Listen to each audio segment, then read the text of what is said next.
nome é Jéssica, eu sou fisioterapeuta, recém-formada. Eu me formei no final do ano passado pelo Centro Universitário Estácio de Belo Horizonte. E esse trabalho que eu vou apresentar eu utilizei como trabalho de conclusão de curso na fisioterapia. E o tema é o uso da cannabis na dor crônica.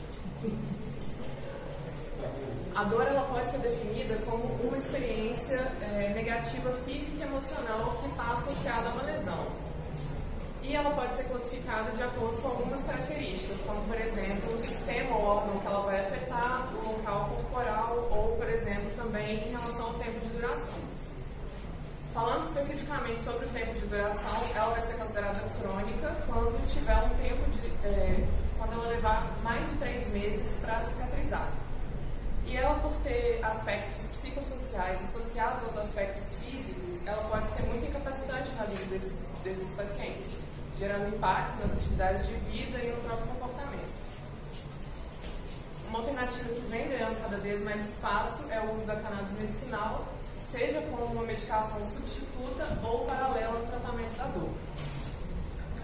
Alguns dados mostram que nos Estados Unidos, no ano de 2016, houve um grande número de mortes por overdose, sendo que a maior parte dessas mortes foi causada por opioides, enquanto o outro estudo mostrou uma redução do número dessas mortes naqueles estados onde o uso medicinal era legalizado. A cannabis é uma planta basicamente dividida nas 3 subespécies, além dos cruzamentos dessas subespécies que vão gerar as plantas híbridas. E essas plantas híbridas, ou os strains, elas são compostas basicamente pelos fitocannabinoides, os terpenos e flavonoides, dentre outras substâncias. Através dessa planta, a gente pode ter os extratos ou os concentrados ou utilizar a própria planta mesmo em forma de flor, que pode ser consumida sob várias vias de administração, seja fumada, vaporizada ou através de via oral, uso tópico. E o uso medicinal mais antigo da planta, ele pertence à China, onde ela fazia parte de uma farmacopeia com várias indicações medicinais, e o uso dela foi sendo disseminado até que houve uma criminalização que acabou sendo aplicada de forma mundial, mas, entretanto, hoje a cannabis ainda é a substância psicoativa ilegal mais utilizada no mundo. O estudo da planta foi impulsionado a partir da década de 60, quando foi identificado e isolado o principal composto psicoativo, o THC, e posteriormente sintetizado. E hoje em dia a gente sabe que tem catalogados quase 200 substâncias que são chamados canabinoides, sendo que o THC é o principal psicoativo e a gente tem o canabidiol, que também é um dos compostos mais abundantes na planta e que é não psicoativo. Depois da descoberta desses compostos, as pesquisas continuaram de maneira que descobriram também a existência dos receptores no organismo que fossem acoplar essas substâncias. Os mais conhecidos são o CB1 e o CB2, mas a gente tem também hoje conhecimento sobre outros receptores que se comportam como receptores canabinoides. Depois disso, imaginou-se que também existissem substâncias de produção endógena, e foi aí que surgiu a anandamida e o 2-araquidonilglicerol, ou 2-AG. E a união desses receptores com essas substâncias e as enzimas que degradam essas substâncias formam o que a gente conhece hoje como sistema endocannabinoide. E quais seriam os mecanismos de ação da planta em relação à dor? Quando esses canabinoides estão no organismo, eles entram em contato com esses receptores, e existem receptores que estão localizados em neurônios que são responsáveis por transmitir esses estímulos dolorosos. Então, a ativação desses receptores para essas substâncias vai reduzir o fluxo de informação doloroso e fazer com que ele chegue de forma diminuída ou não chegue nos locais cerebrais que são responsáveis por perceber a dor. Além disso, a gente tem também um mecanismo relacionado à psicoatividade, pela própria alteração da percepção, além da propriedade anti-inflamatória, que é uma coisa muito comum nas dores de maneira geral. A dor ela é multicausal e é um sintoma muito reclamado pelos pacientes. Só no Brasil a gente tem pelo menos 37% da população que sofre de dor crônica.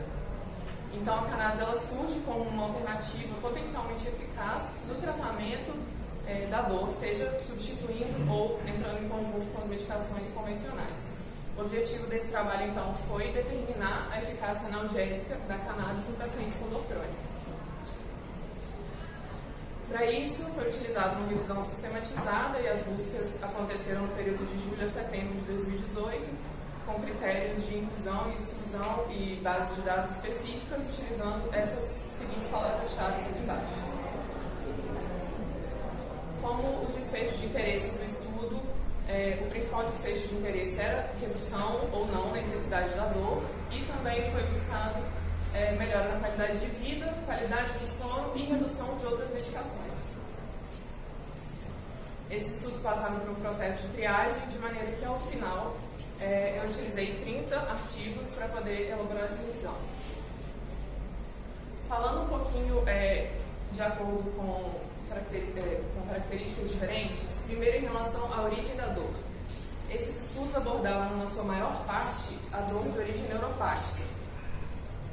E em relação a ele, 2 estudos utilizaram a flor e um estudo utilizou o THC sintético. Aqueles que utilizaram a flor observaram uma melhora, uma redução na dor, enquanto aquele que utilizou o THC sintético obteve que ele não teve tão bom resultado quanto os opioides, que estavam sendo utilizados em conjunto. Sobre a dor nociceptiva, que também teve uma grande prevalência, os estudos utilizaram o THC natural, isolado, e obteve que não houve resposta positiva do THC em relação ao placebo. Apenas uma melhora na qualidade de vida para aqueles que estavam usando o THC. E sobre a dor oncológica, um estudo utilizou um extrato de 1:1 entre THC e CBD e comparou isso com o THC isolado. O extrato ele foi mais positivo do que o THC isolado e ambos foram melhores do que o placebo para redução da dor, além de desfechos secundários. Então, fazendo um apanhado geral, para a dor neuropática, a planta inteira foi efetiva. Para a dor nociceptiva, o THC isolado natural apenas demonstrou uma melhora na qualidade de vida. E em relação à dor oncológica, o extrato mostrou resultados favoráveis também para a redução da dor. Sobre as doenças e condições que apareciam dentro dos estudos, a maior parte deles abordou a fibromialgia. E em relação a ela, 2 estudos utilizaram o THC sintético, sendo que um deles teve o mesmo resultado com o THC e a medicação antidepressiva, enquanto o outro estudo teve o melhor resultado do THC. Essa discrepância de resultados ela pode ser explicada pela quantidade de THC que estava sendo utilizado.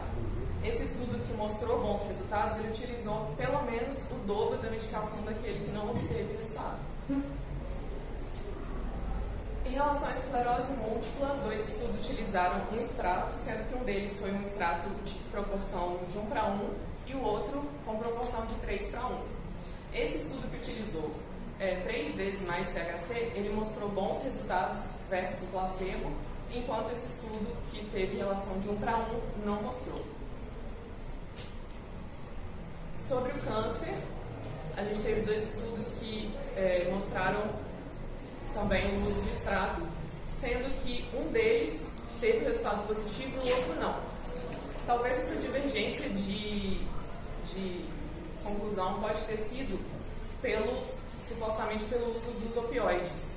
Um desses estudos estava fazendo o uso dos canabinoides em relação aos opioides, e a gente conhece hoje um efeito sinérgico entre as 2 medicações, enquanto o outro não estava. Então, sobre as doenças e condições, na fibromialgia, o THC sintético, quando aplicado em dosagens maiores, ele demonstra bons resultados. Na esclerose múltipla também, mais THC teve mais efeito. E em relação ao câncer, a gente tem um resultado ainda um pouco inconclusivo, talvez pela proporção de THC e CBD ou o perfil de dosagem, não dá para tirar uma conclusão final. Sobre os canabinoides que estavam sendo usados, a maior parte deles, dos estudos, mostrou o extrato completo ou a própria flor. E em relação à flor, Esses estudos utilizaram e tiveram bons resultados para a dor, além da melhora da qualidade de vida e redução de outras medicações. Aqueles que utilizaram o THC sintético, um deles obteve uma boa resposta e o outro não, mas também a gente percebe que no estudo que não teve resposta favorável, e na verdade os opioides foram até superiores aos canabinoides, utilizou-se pelo menos 10 vezes menos THC do que aquele estudo que teve resultados favoráveis. Sobre o THC natural, os dois estudos que utilizaram essa substância obtiveram que ela foi ineficaz para a dor, tanto quanto o placebo. Então, em relação aos canabinoides, a planta inteira é uma boa opção, o THC sintético, quando em doses mais altas, também, e os compostos mostraram-se melhores do que os isolados. Sobre as vias de administração, a via oral foi a mais prevalente, e alguns estudos utilizaram o extrato, e esses estudos que utilizaram o extrato tiveram resultados positivos, e o estudo do THC, que utilizou o THC sintético não obteve. Sobre a via fumada, todos os estudos que abordaram a via fumada obtiveram bons resultados para dor e desfechos secundários. E sobre a via vaporizada também, sendo que quem utilizou mais THC teve resultados melhores do que aqueles que utilizaram menos THC. Então, a via fumada e a via vaporizada aparentemente são boas e, além de mostrarem um efeito mais rápido, e a via oral também, quando aplicado com o THC em doses mais altas. Foi importante observar nesse estudo a percepção dos pacientes através de estudos observacionais que foram incluídos, porque a dor ela é multicausal e é muito particular. Então, o resultado desses estudos mostram que os pacientes tinham muito boa resposta, relatavam maior analgesia dos canabinoides em relação às outras medicações, que ela era um agente potente para reduzir não só a dor, como essas outras medicações, o efeito durava mais, dentre outros. Como eventos adversos de abandono de tratamento, quando aconteceu o abandono de tratamento dentre os participantes, foi devido ao relato de efeitos adversos leves, mas principalmente de moderados a graves, que foram casos raros. E como conclusão, então, o objetivo desse estudo foi analisar mesmo a eficácia analgésica da planta, e os canabinoides eles mostraram um benefício no manejo da dor desses pacientes que não conseguem uma resposta adequada às outras medicações. Além disso, eles demonstram uma certa superioridade em relação aos outros fármacos ou uma potencialização dos efeitos desses outros fármacos, e com isso a gente consegue uma redução melhor da dor dos outros medicamentos.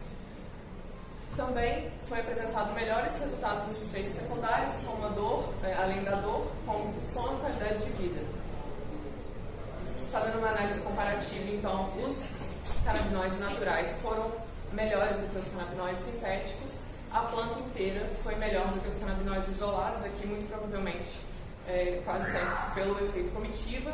E em relação à inalação versus via oral, a inalação ela apresenta resultados mais rápidos, embora o efeito dure menos, enquanto a via oral apresenta efeitos mais duradouros, mas demora um pouco mais a ser percebido pelo paciente. A cannabis, então, é uma alternativa relativamente segura e bem tolerada, com uma baixa toxicidade, e a individualização desse uso ela pode gerar melhores resultados. Para o futuro da pesquisa, imagina-se que os estudos comparativos entre as substâncias, as diferentes substâncias em diferentes condições, tanto de dor quanto de doenças específicas, além da regulamentação da planta, que vai melhorar muito o cenário da pesquisa, isso tudo pode favorecer um tratamento mais adequado desses pacientes com o menor risco possível. Essas foram as referências.